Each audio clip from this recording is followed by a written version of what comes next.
Oh my You days. need to get used to this. This is a problem, right? When someone good goes, I wish I was streaming. it's Yes, I can't find you this. you'll see it. studio. Smooth 98.1. It is gone past 7:30 this Thursday morning. It's time for Freshly Pressed on Smooth Breakfast. I'm Shopper Martins. And I'm Victor Peppo. For the next 30 minutes, there's several platforms to get across to us live in the studio. Well, WhatsApp is one of them. It's 0809 4440981, Smooth 981 on Twitter. And then just catch us live on YouTube at Smooth 981 FM Lagos. Yes, and leave your comments up on that live stream for us to read out during the show. Mr. C joins us for the next half hour. Good morning. Good morning, Shopper. Good morning, Victor. Good Good morning, morning. Lagos. Welcome to the show. Yes. And okay, we get straight into the news analysis, starting off with this first article in from The Punch. Named terrorism sponsors and oil thieves will be tells federal government. The presidential candidates of the Labour Party coming out strong. And I'm going to read a direct quote from his Twitter page where he wrote, I'm struck and intrigued by the news reports linking in quotes, highly placed Nigerians to oil theft. The same has been the case with financing insurgency and Boko Haram. When will the federal government of Nigeria summon the political will to publicly name such persons? In the national interest, there should be no sacred cows. Mr. C, what are your thoughts? I totally agree with Mr. B that people linked to all theft, organized criminal theft in the oil and gas industry, and terrorism sponsors should be named, should be identified. Now, in February this year, Alhaji Lai Mohammed did address a press conference where he indicated that about 96 suspected financiers of terrorism had been identified. Since February, there's been nothing else. Now, I'm going to read details of a report from the Nigerian Financial Intelligence Unit. And it says in 2020 through to 2021, 96 financiers of terrorism were identified in Nigeria. 424 associates or supporters of these financiers were equally identified. 123 companies and 33 BDCs were also identified. Since February, what exactly has gone on? I am aware that about 400 individuals who were arrested in Kano primarily were arraigned in court sometime between March and May this year, but really nothing significant has happened. Now, when you contrast that with what the UAE did in identifying Nigerians linked to Boko Haram and its financing and how they were jailed, it then begs the question, does this government have the political will? Now, in the oil and gas industry, for a period of time, the federal government played the ostrich and pretended there was no organized criminal theft of oil, crude oil, in that industry until Equatorial Guinea arrested a supertanker. Now, the explanations that have come out from the Nigerian authorities are, I'm sorry to say this on radio on the air, they're ridiculous. Now, a supertanker, the Equatorial Guinea authorities say they arrested a supertanker with 3 million barrels of crude oil. 3 million barrels of crude oil. Let that sink in. An aide to the presidency then tells us the supertanker was empty. How did you arrive at that conclusion? Since you were not at the place of arrest. The Nigerian Navy comes out to say the vessel fled from our vessels, which is just stretching the ridiculous to new lows. Now, it is no secret that we've been facing an existential crisis in Nigeria. The availability of the US dollar is at an all-time low. It took the threat of foreign airlines to stop flights to Nigeria for the CBN to wake up and magically find 256 million US dollars, and that does not even clear the debt that is outstanding because they're owed about 464 million. So we're easily looking at least 204 million pending, still outstanding. Now, why can't you name these guys? If you don't want to name them, take them to court. Arraign them in court, let them face justice, because the message you're sending is we're not all equal, there's no justice in the land, and some people are more powerful than others. And that you cannot go. So the people in the Delta and the creeks, the local thieves, will continue to do it because they see what is happening. I'm not justifying criminality, but it will be foolhardy to expect them to stop when there's organized theft going on. And the Nigerian Navy issued a statement, I think yesterday or 2 days ago, where they claim that they've had to intercept vessels at our terminal points with no documentation. Mm. And at the point of arrest, documents suddenly appear. And they're then asking, how does a vessel get to the point of loading crude oil without documentation if there's no involvement of highly placed government figures? So he's given us an insight into what he would do if he gets into power. Now, this is a government that, luckily, unfortunately for all of Nigeria, is not recontesting. So they have absolutely nothing to lose. Let it be said that in the twilight of your administration, you actually started doing the right things at the right time. All right, let's take it to the Daily Post newspaper now, where Boko Haram use your contacts in CIA to end terrorism in Nigeria. Governor Wike tells ex-army generals. Okay. Governor Wike is a very colorful and seemingly controversial politician, at least in some quarters. Now he regularly gives us content. So there's never a dull moment with Governor Wike. So he's come out to say that he's received threats from an unnamed retired army chief. And the army chief allegedly alluded to contacts within the CIA. And Governor Wike, in his characteristic manner, has said, if you have these contacts, how come you're not using them to resolve the Boko Haram, the terrorism, and debacle facing the country? That why are you threatening me with the CIA? That is it supposed to make him afraid? But beyond all of this, yeah, there's only so much the retired officers can do. Mm. They can offer advice. But the people in power, the present government, is at liberty to accept or decline the advice.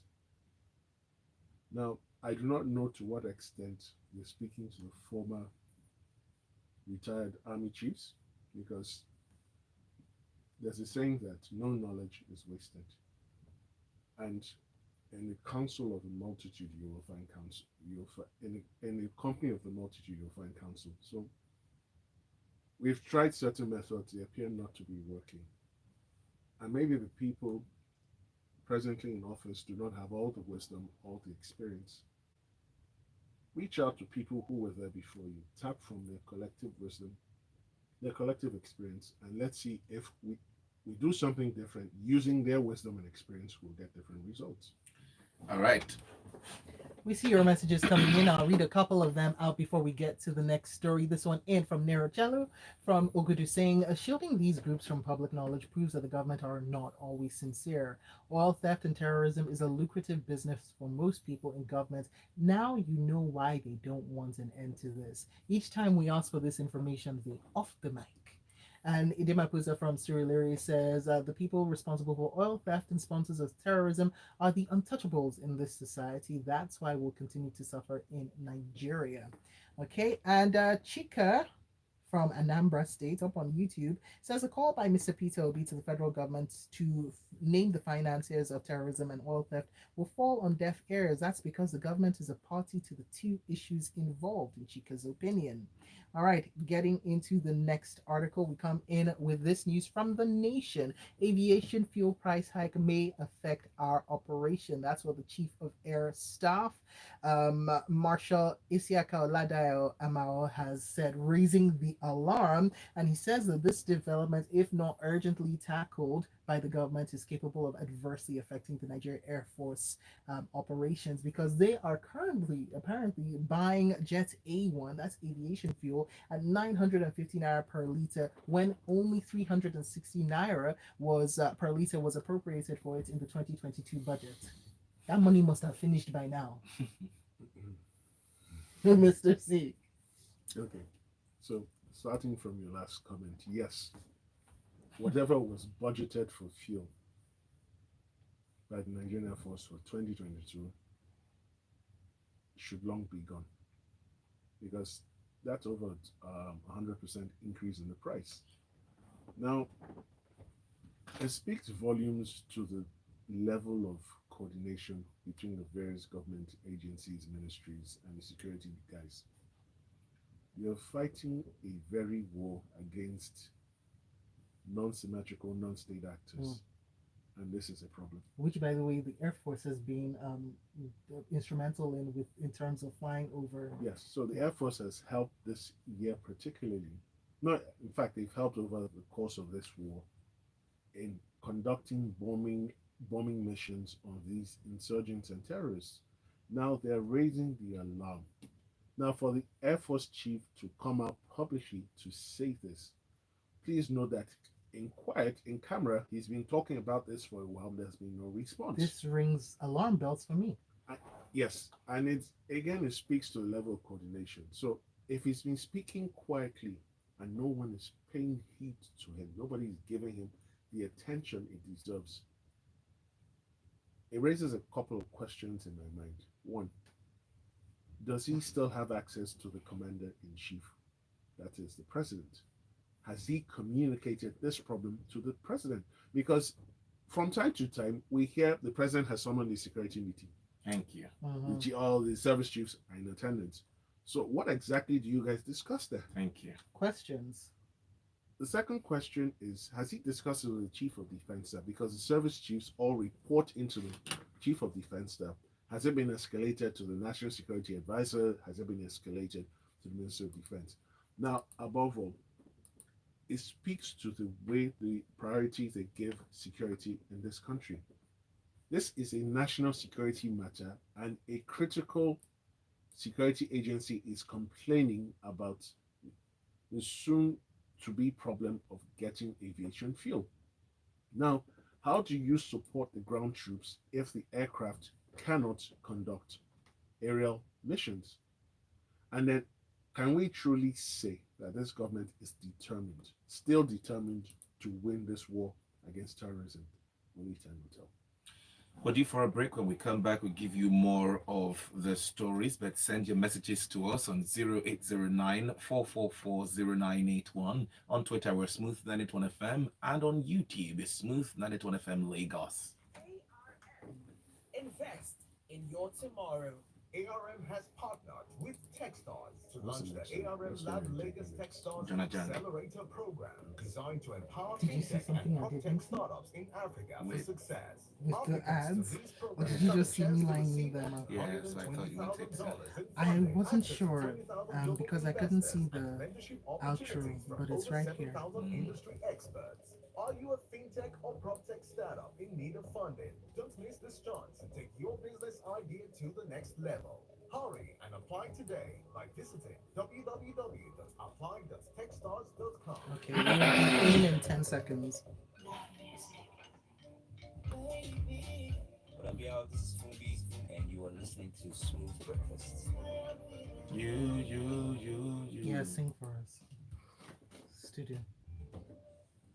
Okay, here we are back for the second half of Freshly Pressed on Smooth Breakfast. Now let's take it over to the Punch newspaper. We'll come to your messages in a moment. Jonah Jang learns fate on alleged 6.3 billion naira fraud this Friday. Now the Plateau State High Court, sitting in Jos, has fixed September 2nd to deliver its judgment in a suit filed by the Economic and Financial Crimes Commission (EFCC) against the former Plateau State Governor Jonah Jang over alleged 6.3 billion naira fraud. Mr. C, let's have this discussion. Please bring us up to speed. I know that there were two former governors who were arraigned They were in jail, but they were given pardon.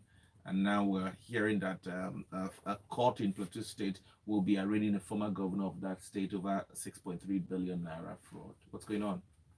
Okay, thank you, Victor. So, Mr. Jonah Jang was governor of Plateau State between 2007 and 2015, so he served two consecutive terms in office. Now, in 2018, he was arraigned on charges of misappropriating a sum of 6.3 billion naira. Now, the initial judge who was hearing the case retired in 2019, and the case had to start again before this present judge, and it's been fixed for judgment on the 2nd of September 2022. Now, without prejudice, I haven't seen any of the documents, so it's really 50-50. One of two things will happen on the 2nd of September. He will either be discharged and acquitted, or he will be convicted and sentenced. But it speaks to a larger problem.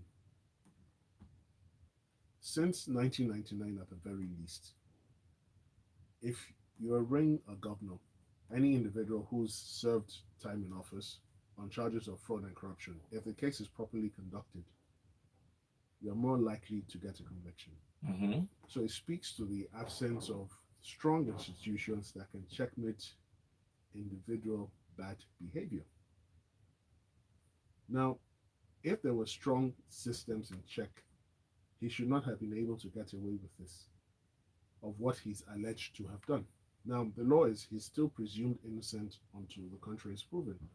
On the 2nd of September, we will know whether that presumption has been rebutted or confirmed. But it's also disturbing that he's the second governor of Plateau State that has been arraigned on similar charges. I want to bring that, yes, quickly. Joshua Darie, former governor of Plateau State, was convicted but given presidential pardon very recently, and some people kicked against it. He's from the same Plateau State. Jonah Jang, from the same Plateau State, is going to court tomorrow to find out if he will be convicted or sent to prison. Might he also, get the pardon before the end of this administration? Well, it's up to the administration really, because under the law, the president can legally administer and exercise his prerogative, his presidential prerogative of mercy. So it's really at his discretion. So it depends on what material is placed before him. Now, Governors Darie and Governor Darie and Jolly were granted pardon on the grounds of poor health and old age, whatever that means. Now, it's something that usually happens after people have been caught. It's a situational based illness. No, but the two individuals, I believe, are somewhere in the late 60s to 70s. 65, Mr. Okay. C. That's right. So I said late 60s to You're 70s. right, 65. Now, we're laughing. It's all fun and games. 3 score and 10, just so you know. So it's all fun and games because we say it's Plateau State.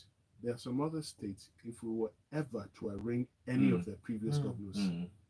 Now, I find it interesting that Plateau State arraigned their former governors, and most of them get convicted, but they don't serve jail term, is where some of us are concerned. No, but Governor Darie was in prison. So for how long? Not for how long? Mr. C, the case was on for over 8 years, and finally he was convicted. It didn't take over up to 2 years for him to get a pardon based on health grounds at 65. 2 years is not a short time. Well, maybe tell that to all the people who over the years have had to wait for their day in court. So I agree. Because it's a very short time to them. So yeah, on a serious note, the judicial process in Nigeria still takes a lot of time. It should be shortened, and criminal trials should be conducted from day to day. So what it is adopt the process used in the UK and the US. They settle on all the documents, settle on all the evidence to be tendered. Then the judge sets clear dates, maybe a week or two. Call all your witnesses. I'm going to hear everyone day to day, and then I'm going to adjourn for judgment. But here we start the case. Next thing is a bail application. Bail is granted, and if we're not lucky, that's the end of the matter. If the case continues, they hobble from adjournment to adjournment. They take their time very slowly. If there are interlocutory appeals along the way, that buys more time. So really and truly, we have to decide what we as a people want. In serious countries, if a government official is found to have stolen money or criminally misappropriated money, he first of all resigns, that he's still prosecuted. Anyways, until we get to the point as Nigerians where we can collectively say, look, enough of that nonsense. You've been accused. We want you to resign now.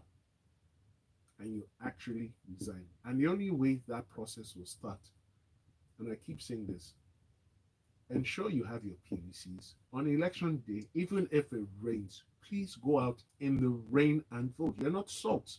Go out and vote. That is the only way Nigeria will start to get better. Foreigners are not going to do this for you.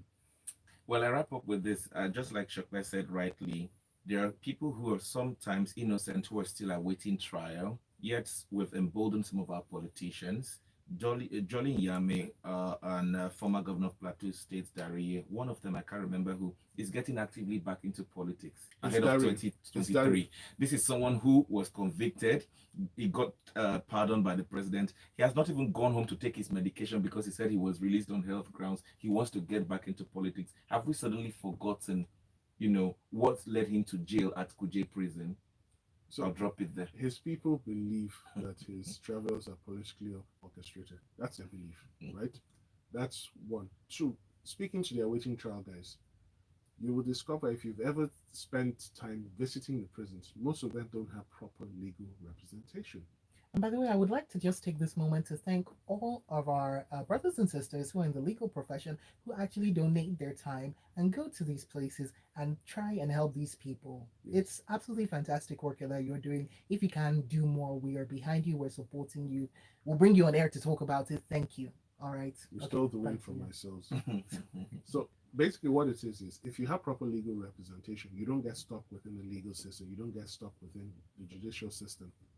Well, that means there must be someone speaking for you, because most of them, their cases are simple cases that can be easily dealt with, but there's no legal representation. So they get lost in the system for years and years.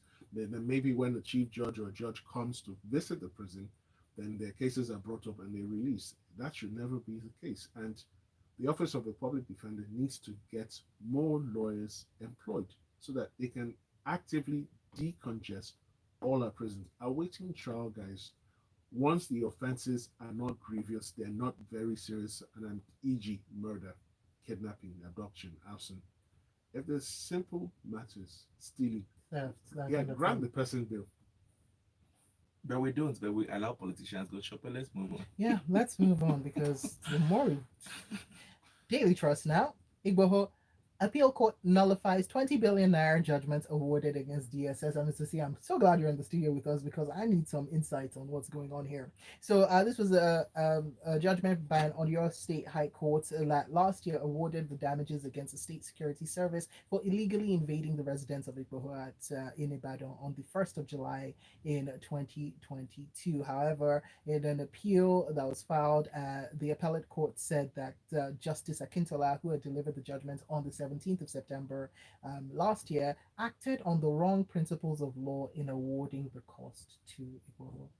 Yeah, can you give us a little more insight into the judgments and then the appeal? And so sadly, there isn't much to go with, and I've checked the other media publications for more details, and basically all of them do not have the right amount of details. So basically, we have to work with what has been written so far. Now, Igbo had gone to before an Oyo State High Court for a declaration that the raid on his house was illegal and he had asked for damages. Oh, 500 billion. Yes. Yes. And the Oyo State High Court, in a judgment, declared that the said raid was illegal and awarded 20 billion. Yes.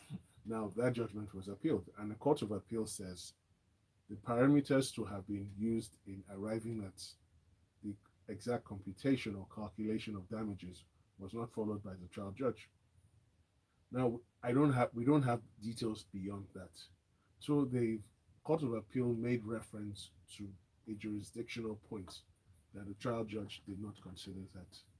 So in the absence of the actual judgment or more details from the judgment, it's very difficult to try to understand the basis upon which the Court of Appeal arrived at its judgment, and then whether when placed with the known provisions of the law, the judgment can stand. All right, let's not try and use a compass in a tornado then. Let's move on. Let's see if we can take this story in from the Nation newspaper. Buhari to Nigerians: I won't interfere in next year's poll. The president has said his administration will not permit intimidation of voters during the next year's election. Your reaction, Mr. C? Okay, so first of all, what exactly qualifies as intimidation of voters? I think that's the first question Mr. President has to answer. Two, when he says his administration will not interfere in the conduct of the elections, what exactly does that mean? Because there are various modes of interference. You can interfere before the election to ensure a predetermined result is achieved. Now, in areas, for example, this is theoretical, in areas where you know you do not have strong numbers to support you, you just ensure that materials get there late, it doesn't start on time, voters don't get all their PVCs, the machines that should read the PVCs will be faulty. But on the surface, it's peaceful. And then he goes on to say that he refers to the last three elections as proof of his government's sincerity and that they respect Nigerians. Now, with all due respect to you, Mr. President, the actions of your administration over the past 7 years do not consistently show any respect for Nigerians. If you respect the Nigerians, and this is just an example, your administration respected Nigerians, ASU will not be on a protracted strike for more than 6 months. It's not possible. If you respected Nigerians, you would have taken more concrete steps to put an end to the lingering terrorism going on in the country, because terrorists can never be bigger than the state. Then the economic situation, the food crisis, the food shortages, what exactly is going on? Because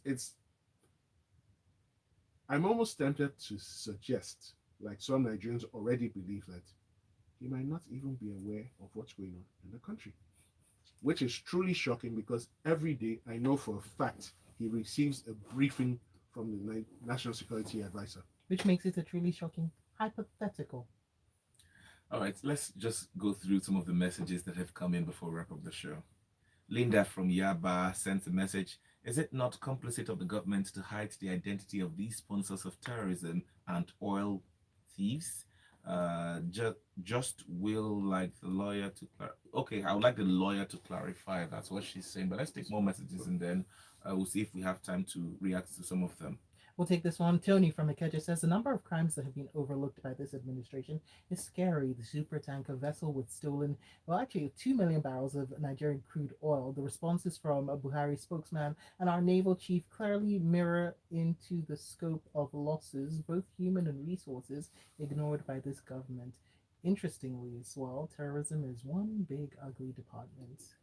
Austin says Buhari said that he will not interfere with 2023 elections. Didn't he see what happened at Okota in 2019? What did he do? Austin in Satellite sends that across to us. All right. We'll end on that note. Let's just read this last one because it's a one-liner from Joseph up on YouTube who says, resign. It is not Nigerian political language. All right, and that is that. Find Mr. C at Monsieur C across the social media platforms. At Monsieur, very French, C with a triple E after that C. Thank you, Mr. C, for joining us on today's Freshly Pressed, and we look forward to having you back in the studio tomorrow morning How time for flies, a Friday Freshly Pressed. Yes. Well, 8:15 will be time for Grapevine. Let's bring you some entertainment stories. Good morning. It's already 30 minutes. It's 30 minutes already. Yes, 30 minutes, right? I'm so upset. Dari got out of jail and wants to go to Senate. So, what it is Bye, everybody. the pardon. So the pardon extinguishes any previous conviction.